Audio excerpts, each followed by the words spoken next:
जी अस्सलाम वालेकुम Salam alaikum. वालेकुम सलाम Sia jamai जी kono jono jenge Haji Abdullah ba sia. ऐसा जी नदी राम चाय Ji jono ma अरे ना lela ba मियाँ ना do ha yauk de sia ko ji bi lo jono tono le do jamai li totet mu do chi do wen no ta ba. Ji Yauk de जी sala बोला na कम jono ले yo. वाला जो बोला कम फिर मुझे उम्मा ने Mo ना sia दिया sia ro le la bi mo la ka lo bu ala ti wa dukha ma be jin no jono la lo be ji bi sia o ala be. ये Ji दुआ लो वैसा दुआ ने भी दुआ नहीं से जी ji यार chalo do a mie lo ba sia ji jono do जी ka जी siaကျွန်တော်ဆရာကြီးရကျွန်တော်အတွက် ना တကယ်ကိုကျေးဇူးရှင်အစစ်အမှန်အကြီးဆုံးနေပါदे อื दे ม अच्छा दिया यार जो मला उम्मा ने ना ဒီ ये လာ सिया လာ ने ပါဆ बताओ ရာ ना दे ကြီးဟုတ်တယ် जी ဆရာလည်းမျက်စိ दुआ ले ပွင့်သွား प्यार मत दिला ကြီးကျွန်တော်ဟိုဟာဆရာလည်းအကူကြီးတောင်းလို့ဒီမှာအကူကြီးတော့တခြားဘာမှမဟုတ်ပါဘူးအဲ့ကိစ္စတွေကလေဟို line မော်တွေလည်းတက်ပိုင်းတဲ့ဘာလို့မှန်းလည်းမသိတော့ကျွန်တော်တော့ဟိုဟာတခြားဘာမှမဟုတ်ဘူးဆရာကျွန်တော်ဘယ်လိုလိုက်ရမလဲလို့မေးချင်တာမဟုတ်ဘယ်လိုလုပ်ပြီးတော့ဆရာအဲ့ဒါကြီးပြန်စီလို့ရမလဲကျွန်တော်တို့ဘာလုပ်လို့ရမလဲဟိုဆရာကြီးကိုဘယ်လိုလုပ်ရမလဲ အဲ့ဒါပဲဆရာကြီးပဲပြောလို့ဆိုလို့မရဖြစ်လာဒါကြီးကဒီပြန်မဟုတ်ဒါအရှိရှိတယ်ခင်ဗျားကျွန်တော်ပြောရမယ် जी ဆရာကြီးကဒီထဲမှာလက်ကိုလုံးဝမထည့်တာ जी ကျွန်တော်အဆုံးစကားပြောပြီးသွားပြီအဲ့ဒါမစ္စကြီးရမလားမရှိတော့ဆရာခဏတောင်ဖြစ်တယ်ဒါလေး जी ဒါလေးကိုခဏခေါ်လိုက်ပါခေါ်ပြီးမဖီရှာပြီးလှုပ်လိုက်ပါ जी နောက်ဆုံးကျွန်တော်အီလမိုင်းဆိုင်ရာနဲ့ပြောတာပါအစားကျွန်တော်လူတွေကတော့မကျင်တော့အခုလည်းကျွန်တော်လည်းမကျင်တော့ကြဘူးအားလုံး जी अरे ကို क्या ဒီ बात ချမ်းမရနော် जी အဲ့တော့နဇာမုဒင်အီတာကဖရတ်ဝါဂျမဟုတ်ဂိုင်ဝါအီတာလည်းဖရတ်ဝါဂျမဟုတ် जी ဟုတ်လားဒီတရတစ်ပြလည်းဖရတ်ဝါဂျတယ်မဟုတ်ဘူး जी နှစ်ခုလုံးကိုပိတ်လိုက်ကျွန်တော်နိုင်ငံတကူဖစ်တနာဖြစ်နေပြီပြဿနာဆိုလိုတာ जी အိမ်ထဲမှာကိုဝင်နေပြီခုအခြေအနေအိစ ဟုတ်တယ်အိမ်ထဲရောက်နေပြီ အိမ်ထဲရောက်ပြီးညီကိုချင်းဖြစ်ပြီးသားဖာချင်းဖြစ်နေပြီးသားမိချင်းဖြစ်ကုန်ကြပြီ ဟုတ်ကဲ့ မဆူရတ်ဒီမှာပါကုန်ပြီအိစကူက ဟုတ်ပါတယ်ဆရာရဲ့ အေးတို့ကိုချင်းနေဆိုလို့ကျွန်တော်ကဒူဝါပဲတက်နေတာအိစအများကြီးလူတွေနဲ့မေးကြတယ်ပြောကြတယ်ဆိုတော့ဟိုအာမတာမဆိုကျွန်တော်တယောက်တည်းဖြစ်တော့မလျာတူတူနဲ့လာပါတယ်ကျွန်တော်စီ जी ဟိုအမနာပဲလို့လည်းနေရာဖုန်းတွေလည်းဆက်တယ်တမတ်ကလည်းဆက်တယ်မေးတယ် जी ဆိုလည်းဒီကြောင့်လည်းပတ်သက်ကျွန်တော်ပြောတာကျွန်တော်လက်ဖက်မကြိုက်ဘူးဗျာကျွန်တော်ဒါမှမဟုတ်လည်းကျွန်တော်ပြောခဲ့တာပဲဒါလေ जी ကျွန်တော်လက်ဖက်မကြိုက်ဘူးကျွန်တော်ကအမတ်နာတယ်အုတ်ချုပ်တာဘီဒီနဲ့အုတ်ချုပ်နေတယ် जी ဒါလေးကိုလည်းလေးစဉ်းစားပေးကြအောင်အဲ့တော့အခုကတစ်ဖက်နဲ့တစ်ဖက်ကကျွန်တော်ပြင်းထန်သွားပြီနောက်တစ်ခါဟိုကျွန်တော်စခြင်းတော့ကလည်းဆရာကြီးကိုကျွန်တော်ပြောတယ်ဆရာကြီးဒီဖက်နာမသေးဘူးဒါအင်္ဂလန်ကြီးမားတဲ့ဖက်နာဖြစ်တယ်ဆရာ जी အခုဒါစလာကြည့်သေးတယ်တစ်ပင်နုတဲ့လက်ကလေးနဲ့ချောင်းနဲ့ဆွဲနှုတ်လို့ရတယ်လက်မလက်ညှိုးလေးနဲ့ဆွဲနှုတ်လို့ရတယ် जी ကျွန်တော်မမရ2018ခုနိုဝင်ဘာ26ရက်နေ့မော်လီယာစင်တို့မာကာဇူနောက်ဆုံးအလ်ဗီဒါမလာကလို့ပြီးတော့29ရက်နေ့မရှရာစတာ35အောင်နဲ့စတာ जी အဲ့ဒါကျွန်တော်ပြောတယ်ဆရာကြီးကိုပြောတာကျွန်တော်တပတ်စေပဲဆရာကြီးစဉ်းစားပါကျွန်တော်စဉ်းစားမယ်ဆရာနုနုတွေခေါ်လိုက်ခင်ဗျာနောက်ဆုံးကျွန်တော်ဘယ်လိုပြောလဲဆရာကြီးဟာအလာပေးလို့ပါလို့ခင်ဗျာကိုနော်အလာပေးတဲ့အရေးချင်းပါလို့ဒီအလုံးနဲ့ပတ်သက်တဲ့ကျွန်တော်ခံဦးချက်ကျွန်တော်တည်သလောက်ကျွန်တော်လေ့လာတော့ပြောမယ်မော်နဆာခင်ဗျာရှိမှကလေးပဲ ဟုတ်တော့ဗော जी ကျွန်တော်ပြောရတာခင်ဗျာမငင်းတယ်လို့ခင်ဗျာဒီလုတ်ကိုသွားတင်တဲ့ချိန်ဒီလုတ်လုပ်ပြီဆိုတဲ့ချိန်မှာသူကလေးပဲရှိဒီလုတ်ကိုမလို့ကျွန်တော်တောင်မှ1994မှာကျွန်တော်စတာလို့ဒီလုတ်ကိုဆိုလိုတာဟိုဒီကျွန်တော်လုတ်ခဲ့တာကိုဒီပြပခီးရနဇာမလို့ရောက်တယ်94မှာရောက်တာ जी အဲ့ဒီချိန်သူဘယ်မှမလုပ်သေးဘူးဗျာလို့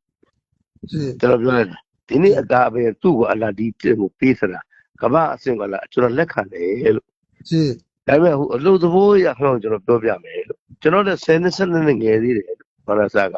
जी ဒီနေ့ဆိုလိုတာကျွန်တော်လူတွေမှာဒီပုံကိုဆွဲနေရာဆွဲတယ်ကျွန်တော်လည်းအသီးသားတွေမှာထိခိုက်သွားတယ်ကျွန်တော်အဲ့ဒါစိတ်မကောင်းဖြစ်တာအဲ့ဒါ ဟော ဒီနေ့အဲ့ဒီအကီဒါမှာထိခိုက်သွားပြီဒီစား ဟုတ်ပါတယ် जी အလောက်တီလူတွေစိုးသွားပြီဒီပုံကိုဆွဲနေရာဆွဲနေဖြစ်တာကျွန်တော်ကိုယ်တိုင်နေခဲ့တယ်လက်သမားတွေမှာနောက်ဆုံးကျွန်တော်ကလည်းမရကမှာဝိုင်းပြီးတော့တမရာအကြီးကျယ်ပဲဒါမော်နာဘလကာဒမန်ပါပါတယ်ဒါလာမဖလို့ပါသူလေ ဟုတ် ကျွန်တော်တူပါပဲလုပ်ပါတယ်ဗျာဟုတ်ပြီ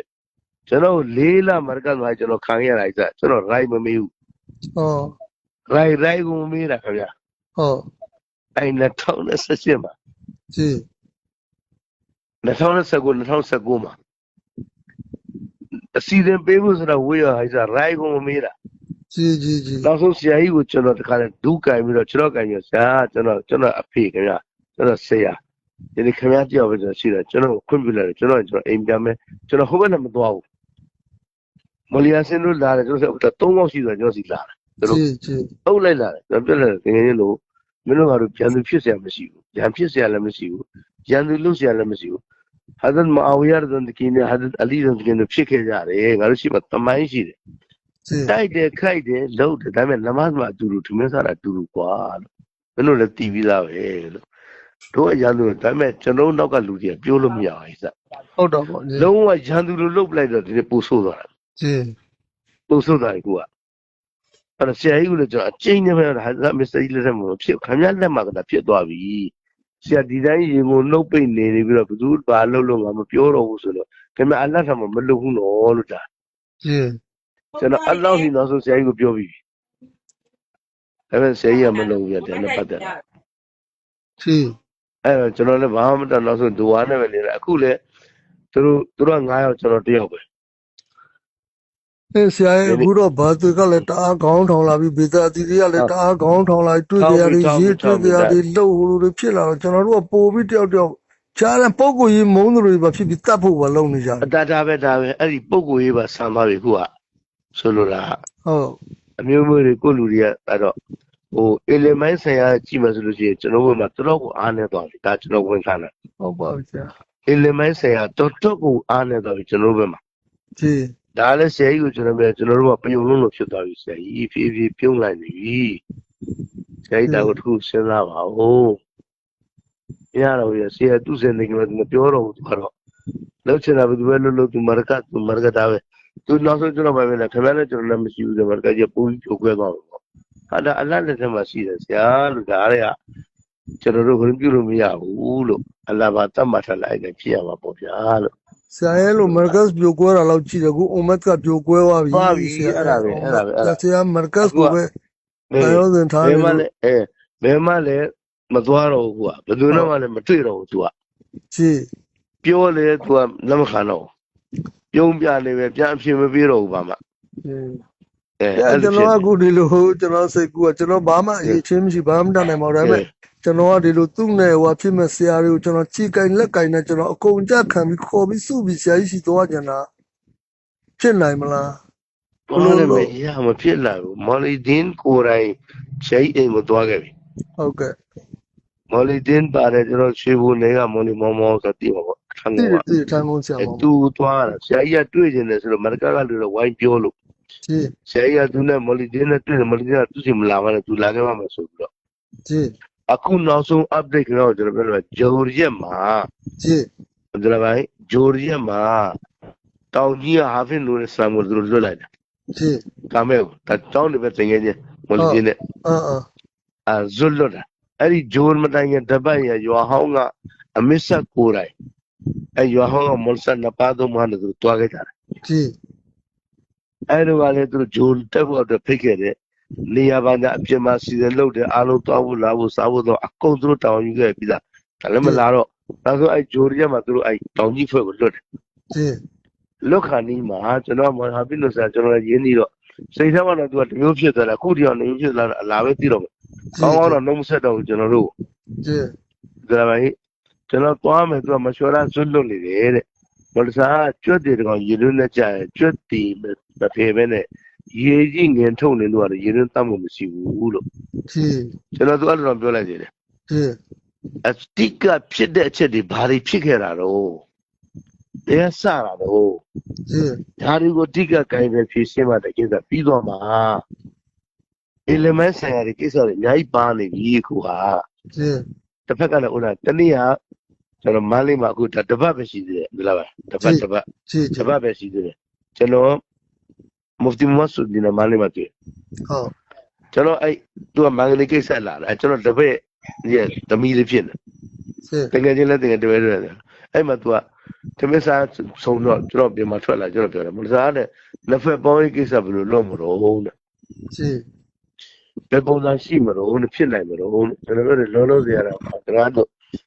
့ဘယ်လိုမှကိုစဉ်းစားလို့မရဘူးလို့ကျွန်တော်ပြောလိုက်တယ် ကြည့် အုံမတ်ကတနေချပို့ဆိုးလိုက်နေပြီတဲ့အဲ့ဒါခင်ဗျားစူးစမ်းပါတဲ့ကျွန်တော်ဘယ်နေရာဘယ်ကဏ္ဍကဘာလို့အဲ့ဒါခင်ဗျားကျွန်တော်ပြောတယ်ကျွန်တော်ရှင်းနေမယ်လေသူက ကြည့်ကြည့် အဲ့ဒါဂျဇိုင်ခက်ပြောတယ်ဆိုတော့လို့ခင်ဗျားလည်းစူးစမ်းပါခင်ဗျားတကယ်မာဘီနံပါတ်1ထိနေရမှာရောက်နေပြီလို့ခင်ဗျားတို့ဒီနုမဆပ်တော့အလ္လာဟ်ဖဇန်နဲ့ဒီနေ့အများကြီးအလုပ်တွေလုပ်နေကြတယ်လို့ခင်ဗျားတို့စဉ်းစားကြပါစူးစမ်းကြပါကျွန်တော်လည်းအဲ့လိုပြောပြီးပြတ်တယ်အဲ့ဆိုတော့အဲ့အခြေအနေတွေကအဲ့တော့ဟာဘိနုစလမ်သွားတယ်ကဆိုမော်လီဒင်းဆမ်နဲ့မတွေ့ခဲ့ ကြည့် မတွေ့ခဲ့မနဲ့သူမော်လာအဗ်ဒူလ်ကရီမ်နဲ့မော်လီမူမာရဆင်နဲ့တွေ့ခဲ့တယ်တဲ့သူတို့ပြန်လာတဲ့ရနော် ကြည့် ပြန်တဲ့ရအပြန်လာတဲ့ခါတဲ့ရတယ်သူတို့ကပြောလိုက်တယ်တဲ့ကျွန်တော်အဲ့မစ်စီတရားတောင်ကြီးဟာကြီးရှိုက်စာဒီဆိုပါသူပြောပြတယ်ကျွန်တော် ကြည့် သူပြောလို့ကြည့်တယ်ပဲကျွန်တော်လည်းသူပြောတာဟိုကကောင်းကောင်းအခန့်တယ်တဲ့အခန့်ပြီးတော့ခင်ဗျားတို့နောက်လူလည်းမလာနဲ့စားလည်းမပို့ရတော့မရကကိုပြောလိုက်ပါ ကြည့် ခင်ဗျားတို့နှစ်ဖွဲ့ပေါင်းကျွန်တော်တို့မရကကျွန်တော်တို့ခေါင်းနဲ့လိမ့်လာမှာခေါ်ကြမလို့လို့ပြောလိုက်တယ် ဟော နောက်ဒုတိယစကားပြောလိုက်တယ်တဲ့ခင်ဗျားတို့လူတွေကိုပြောလိုက်ပါတခြားမရလူတွေကိုကျွန်တော်เจ้าတွေကိုဂျန်နာပိတ်လို့ပြီးခဲ့တဲ့နှစ်ကအလ္လာဟ်ဖဇလ်နဲ့သိနေရပူရတယ်လို့ပြောလိုက်ပါပြောလိုက်တယ်ခင်ဗျားတို့ပိတ်လို့ ကြည့်ကြည့် ဒါသူတို့ရဲ့ခံစားချက်တွေပေါ့ဗျာ ကြည့် ဆိုလိုတာခင်ဗျားတို့နောက်ထပ်လည်းမလာနဲ့တော့အကောင်ငွေကုန်ကြီးတဲ့ခါဒုက္ခခါပြီးမလာနဲ့နှစ်ဖက်ပေါင်းလိုက်ကျွန်တော်တို့ကကျွန်တော်ခေါင်းနဲ့လိမ့်လာ ကြည့် ဆိုလိုတာအများရဲ့ရင်ထဲမှာဒါဖြစ်နေပြီဆိုတော့ထုတ်ပြောဖို့တက်ကအခုကျွန်တော်သိသလောက်မာရကတ်မှာလည်းဘယ်သူမှထုတ်မပြောရဘူး ကြည့် ရင်ထဲမှာတော့ခံစားနေတယ်ထုတ်ပြောလိုက်ရင်နေရာမရမှရဖယ်ရမရတော့မှရခီးစင်မခေါ်မှအလုံးချောင်းနေကြတယ် ကြည့်ကြည့်ကြည့် အခုကသူတို့9ယောက်နဲ့ကျွန်တော်တယောက်အဲ့ဒါလုံးဝဖြစ်သွားပြီအခုကဖြစ်နေရသူတို့ကျွန်တော်အဲ့လိုတတ်မှလိုက်ကျွန်တော်ကတို့နဇာမလေးကိုချစ်တယ်ဝါနာစာကိုပြောတဲ့စကားနားထောင်နေ ကြည့် သူမလို့အမှန်မလို့အဲ့ပုံ ကျွန်တော်ခုနပြောတဲ့စကားစဒီလာပိုင်းနည်းနည်းတော့ကြားသွားမယ်ကျွန်တော်ကို4လသူတို့လုံးဝရိုက်ကုန်မမေးတာ ကြည့် ကျွန်တော်မှတ်မိတာအဲ့ဒါ ကြည့် နော်အဲ့ဒီသူတို့4လရိုက်မယ်နောက်ဆုံးမော်လ်မမ်ဆာကိုလည်း2019ဒီဇင်ဘာလ4ရက်နေ့ဒီဇင်ဘာ4ရက်နေ့ကျွန်တော်လာခေါ်တာ2019ကျွန်တော်မှတ်မိ9ရက်နေ့ကျွန်တော်လိုက်သွားတယ်6ရက်နေ့အဲ့ဒီမှာရွှာတာမှာသူတို့လူအပြစ်မရွှာတာကမှကျွန်တော်ရောက်ပြီဆိုပြီးတော့ပြဿနာရှင်းဖို့ဆိုပြီးတော့ဒီခါလေသူတို့ကရန်ကုန်မှာသတင်းလွှင့်ထားတာ ကြည့် အေးအပေးရလူတွေလာမှမသိဘူးကျွန်တော်မှတ်မိတော့ဗျ ကြည့် အနောက်ဘက်ပေါက်ကဝင်လို့မရဘူးလူတွေပြည့်နေ ကျွန်တော်ကရန်ကုန်တိုင်းမှာဆိုတာကျွန်တော်ဝင်မထိုင်ဘူး ကြည့် ကျွန်တော်မူလကီးကျမှကျွန်တော်ဝင်ထိုင်တာကျွန်တော်ဘယ်တော့ဆိုကျွန်တော်အချင်းကသူတို့ပြီးပြီဆိုတော့ဝင်သွားလိုက်တော့ဆလာမအလကုမ်ဆိုဝင်လာဝင်ညင်းကိုမူလကားကြီးချက်တယ်အဲ့ချင်းသူတို့ကအဲ့ဒါဘော်ရူးနေကျွန်တော်မှတ်မိ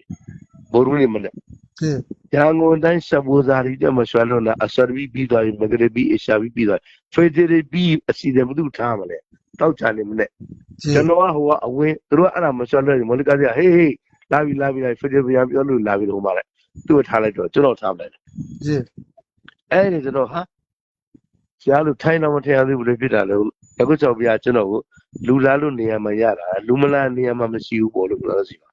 ါတော့မေးတာအဲ့လိုဘာမှပြောတော့ပိတ်ပါ ကြည့် ခက်ဆက်ပြီးတော့အများအတူချိုးနေပြီလို့ရတယ်ကျွန်တော်တို့သူတို့ရန်ကုန်တိုင်းပြီးတဲ့အခါကျတော့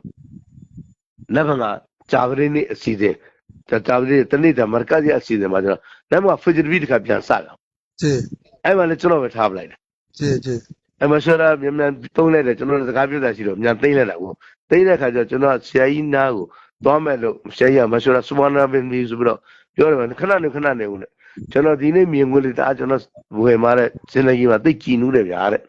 ဝန်လာချိမဲ့ဆက်ဝင်လာလိုက်တဲ့ဖွေးအစီအစဉ်ပေးတယ်နတ်ဘကအစီအစဉ်ထပ်ပေးတယ်တဲ့ဒါလည်းဘယ်သူမှကောင်းဝင်လို့မဖြစ်အဲ့ဒါလိုချစ်ခင်လုပ်တယ်ကျွန်တော်မြင်နေတယ်တဲ့ဆရာကြီးက ကြည့်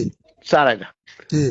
ကဲအလုံးပြီးသွားတယ်နောက်ဆုံးကျွန်တော်လက်ဆရာကြီးနဲ့နှစ်ယောက်ထိုင်တော့မလကားကြီးတကားတွေပိတ်တယ်လို့ဝင်လာတော့ပေါ်လစီမအဲ့နဲ့မဲလက်ပတ်တဲ့စကားပြောအောင်ကွာလာရပြောပါအတန်းအဖိုင်းတစ်ခုထွက်တယ်တဲ့သူကကျွန်တော်ဆရာအဲ့တန်ဖိုင်ဘာတော့ခင်ဗျနားထောင်လားအနားမထောင်မဟုတ်တဲ့လူတွေပြောနေတာတဲ့လူတွေပြောနေကြတာဒီလိုပဲဆိုတော့ကျန်နားထောင်လိုက်ပါဆရာလို့ အဲ့ဒါဆရာကြီးကပြောတယ်ဘယ်သူပဲပြောပြောတယောက်ပဲပြောပြောနှစ်ယောက်ပဲလူရကူအတန်နေဖမ်းနေကြတာတဲ့ဘာသာစင်းနေမှာတဲ့ကောင်းပြီစင်းနေမဲ့ရှိဆက်ပြီးတော့ဒါပေမဲ့တရားနာတော်မှာကျွန်တော်ကဘာပြောထားချင်တော်စကားကျွန်တော်ဂရဏီရှိတယ်လို့ ဂျေ ဝန္ဒစာကိုလက်ခံတဲ့လူကဒီလိုပြောတယ်ဝန္ဒစာကိုလက်မခံတဲ့လူကဒီလိုပြောတယ်အမတ်ကချာနားနေတယ်ဒါပဲကျွန်တော်ပြောတာလို့ ဂျေ သူများပြောတဲ့စကားတွေဝါကျွန်တော်လုပ်တာကျွန်တော်ရဲ့အာဘောတစ်ခုမှမပါဘူးလို့ကျွန်တော်ပြောတယ်ကျွန်တော်အကားပဲတဲ့စကားပဲကျွန်တော်ဆင့်ပြတယ်လို့ကျွန်တော်ဒါပဲလို့ကျွန်တော်ကြခိုင်ချဝရနော်ဟိုဒီမှာငါတို့ကကားတဲ့ဟိုဆရာကြီးကပြောလိုက်တယ်ငါတို့ဟိုရင်းနဲ့သူလက်ဆောင်မင်းသွားလိုက်အောင်တဲ့ပြဿနာကြီးထွားနေမိကုန်းတွေတော့မေးရမယ်တဲ့ကောင်းပြီလို့မဆက်လက်ရမယ်ဆရာပိုင်လိုက်တယ်လို့ ဂျေ နောက်တစ်ခါကျွန်တော်ပြောတယ်ရှူလာလေးဆိုကျွန်တော်သွားမယ်လို့ဒီမိလူပိုင်မသွားဘူးလို့ကျွန်တော် ဂျေ ကောင်းပြီအဲ့ဆိုပြောတယောက်ခေတ်မတယောက်စီခုံမယ်ဆိုပြီးတော့ဆုံးပြတယ်မလိကာကြီးကနောက်ဆုံးတော့ကွာတဲ့အချုပ်ကတာပါပဲတဲ့ငါမင်းဟိုဘက်ကိုရောက်သွားမှငါစိုးရိမ်တယ်သူက ဆရာခင်ဗျာအခုနလူတွေအားလုံးပြန်ခေါ်လိုက်ရှူလာတွေလည်းပြန်ခေါ်လိုက်ခေါ်ပြီးတဲ့နောက်မှာခင်ဗျာဖိုင်စလာလောက်လိုက်ချင်းနာမင်းကိုဒီနေ့ဆိုင်ကရှူလာနားတယ်ဆိုမလိကာကြီးဆောက်ကျွန်တော်ပြောဆိုလို့လိုက်အင်ရှာအလ္လာဟ်တာလာကျွန်တော်ချမ်းမိုင်ကနောက်ကအေးလေးယူပြီးလာမယ်အဲ့ဒီတဖက်ကိုကန်းကိုမုံကတချမ်းမြတ်ချလာသွားမယ်ကျစိန်လိုက်လို့ခုကျွန်တော်ရှူလာတော့ဒီလိုလုပ်နေတာမဟုတ်ဘူးလို့အဲ့ဒီကျွန်တော်ဆက်နှစ်ဖွဲ့မချတယ်ပါငါအဲ့ဒီစကားမင်းစီကလူချင်းနေတာတဲ့ ဂျေ မင်းပါဇက်ကအဲ့ဒီတန်ကကြားကျင်နေတာကွာရပြီလို့ဆိုထသွားပြီးတော့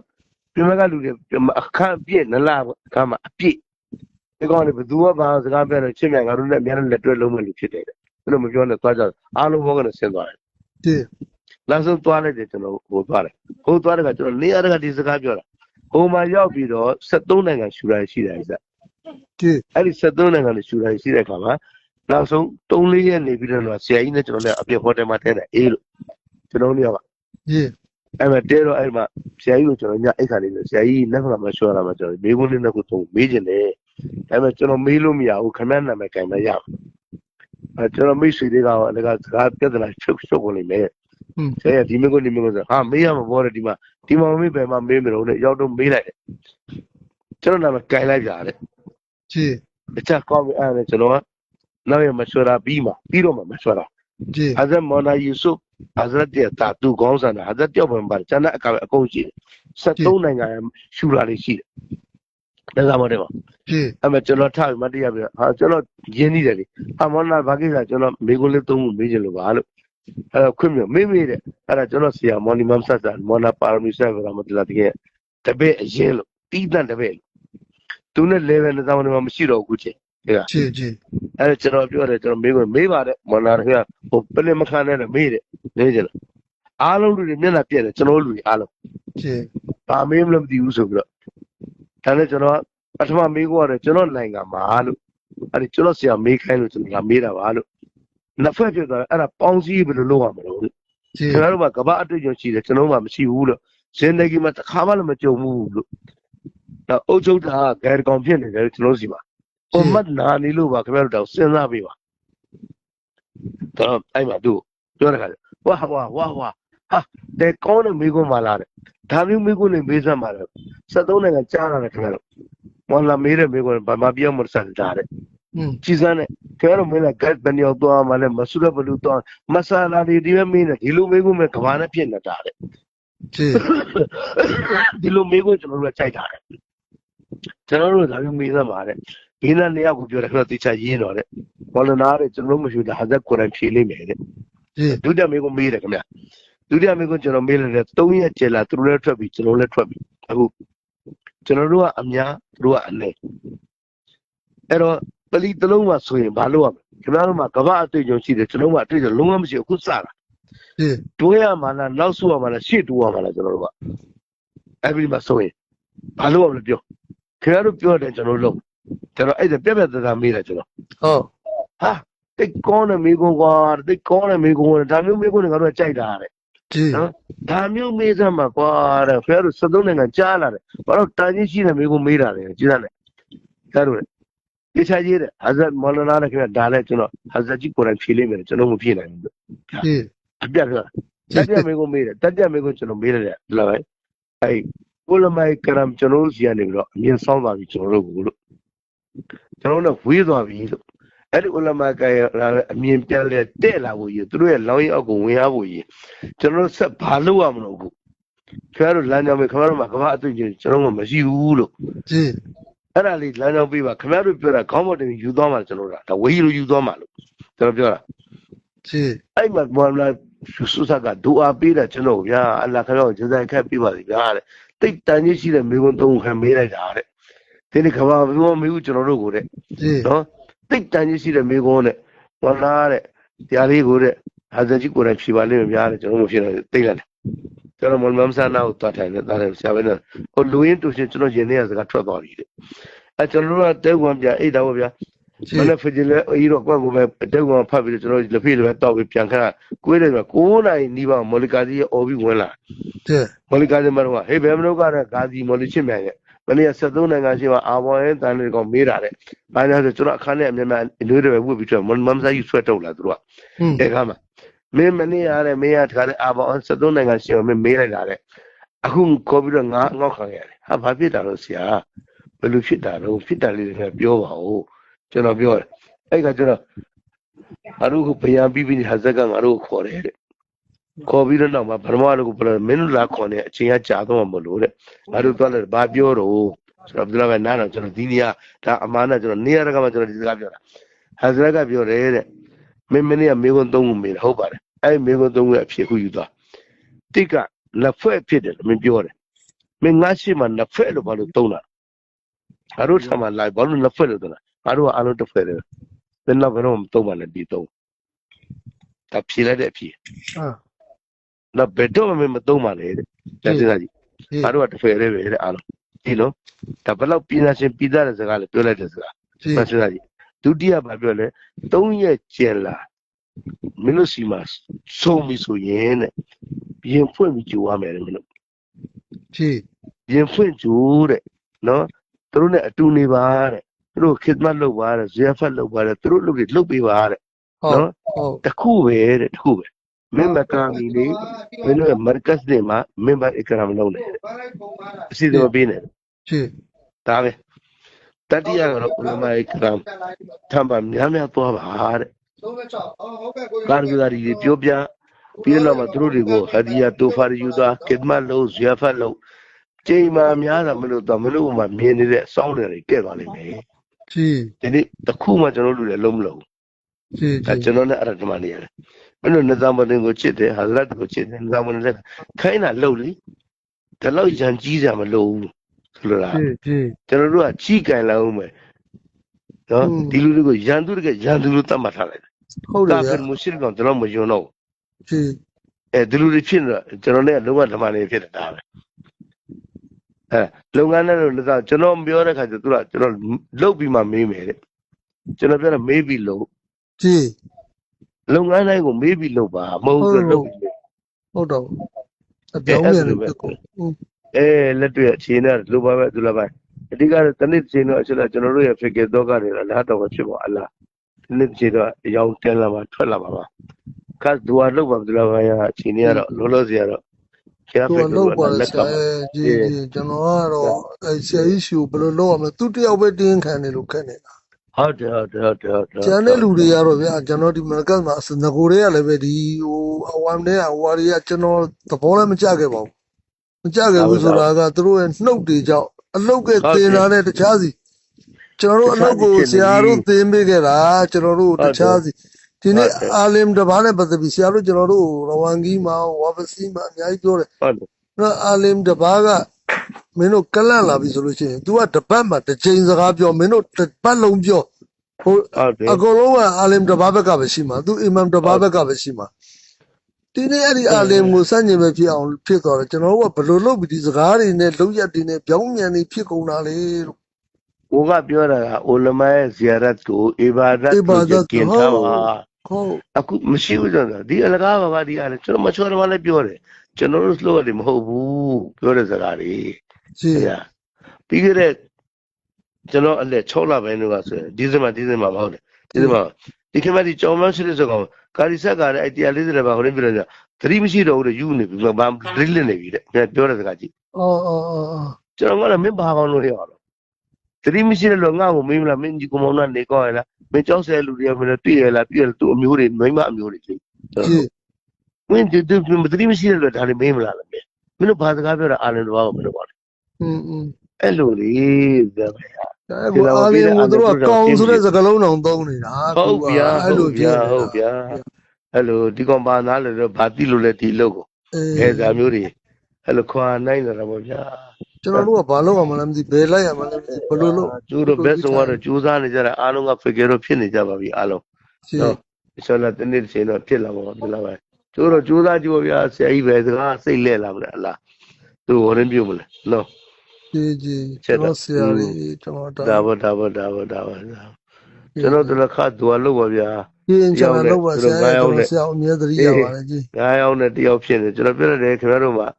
ဘရင်းပြည့်လို့ဆိုရင်ကျွန်တော်ဖယ်လိုက်ရတယ်ပြဿနာမရှိဘူးလို့ကျွန်တော်ဒါပေမဲ့ကျွန်တော်ဟိုဘက်တော့မသွားဘူးလို့ဆရာကြီးလည်းကျွန်တော်ပြောလိုက်ဆရာကြီးခင်ဗျားစင်နေမှာခင်ဗျားနဲ့ကျွန်တော်စန့်ကျင်ပဲလည်းမလို့ခင်ဗျားနဲ့ရှင်မြိုင်မှုလည်းကျွန်တော်မလုပ်ဘူးလို့ ကြီး တော့ခရီးသွားမယ်ကျွန်တော်ခေါ်တယ်ဆရာကြီးမင်းခင်ဗျားဖြေမှာလားခင်ဗျားရှိမှကျွန်တော်ကြောပြီးမဖြေဘူးလို့ ကြီး ကျွန်တော်မဖြေဘူးလို့နော်